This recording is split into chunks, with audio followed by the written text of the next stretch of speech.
Hello বন্ধুরা, আমি এখন আমসত্ত্ব করব। তো দেখো কাঁচা আমের আমসত্ত্ব কী করে করি। এই যে দেখো না, এই ঘরে রেখেছো নাকি? এই যে কাঁচা আম ছাড়িয়ে নিয়েছি, ছাড়িয়ে নিয়ে এখন সেদ্ধ করছি। সেদ্ধ করে এটা ভালো করে পেস্ট করে নেব। পেস্ট করে কাঁচা আমের আমসত্ত্ব করব। তো দেখো কি করে করি। দেখো বন্ধুরা, আমার আম প্রায় সেদ্ধ হয়ে গেছে। এখন গ্যাসটা বন্ধ করে দেবো। প্রায় সেদ্ধ হয়ে গিয়েছে। একটু গরম জলে থাকলেই হয়ে যাবে আমটা নরম।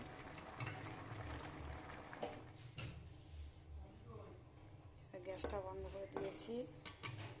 এবার এটা পেস্ট করব। পেস্ট করে কাঁচা আমের আমসত্ত্ব দেবো। কেমন হয় তোমরা দেখো। আমি তো কোনোদিন করিনি, আজ প্রথম করব। কে কে করেছো কমেন্ট করে জানাও, কারণ আমি তো ঠিক ভালো মতন জানি না। আমি সব কিছু না পারলেও একটু চেষ্টা করি যে হয় কি দেখি, ভালো হচ্ছে কি খারাপ হচ্ছে, চেষ্টা করি করার। তবে দেখি কেমন হয়। যদি ভালো হয় আবার দ্বিতীয়বার দেবো। এটা অল্প করে করছি, দ্বিতীয়বার আরও বেশি করে করব। আমার বড়দি আসবে, বড়দি খাবে। দেখো বন্ধুরা, আমার ওইদিকে আমটা ঠান্ডা হোক। আমটা সেদ্ধ করে রেখেছি। এখন লুচির ময়দাটা মেখে নিয়ে আমি লুচি করব। কালকে আমার ননদ ঠান্ডা খাবে, তার জন্য কটা লুচি করে রাখি। ওইদিকে আমটা ঠান্ডা হলে ওইটা করে নেবো আমসত্ত্বটা। ময়দাটা মেখে নিই ঝটপট।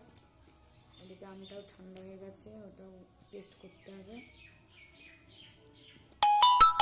দেখো বন্ধুরা, আমি এখন এটা পেস্ট করে নেব। হাত দিয়ে চটকালাম না, আমি পেস্ট করে নেব। নিয়ে দেখো বন্ধুরা, চিনি দিয়ে দিয়েছি। এবার দেখো কি তৈরি করি। দেখো বন্ধুরা, কেমন কালার চলে এসছে। এবার এর মধ্যে আর একটু কালার নিয়ে আসবো। দিয়ে আমগুলো দিয়ে দেবো এর মধ্যে। পাকা আমের কালার চলে আসবে। তাহলে